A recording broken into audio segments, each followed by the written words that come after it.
How to fix Android keeps asking for email password. This tutorial shows you how to resolve repeated password prompts for your email account on your Android device.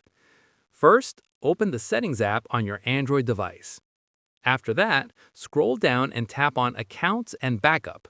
From there, tap on Manage Accounts and select your email account from the list. At this point, tap on Account Settings and then tap on Sync Account to try refreshing the connection. In the next step, if the password prompt keeps appearing, tap on Remove Account to remove it completely. Following this, re-add your email account by tapping on Add Account and selecting your email provider. Once done, enter your email address and password correctly to sign back in.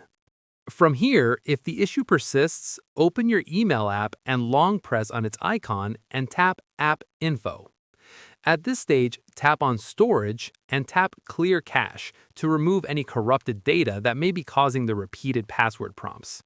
Finally, make sure your email password hasn't recently been changed on another device. If it has, you'll need to enter the updated password to stop the prompts from appearing.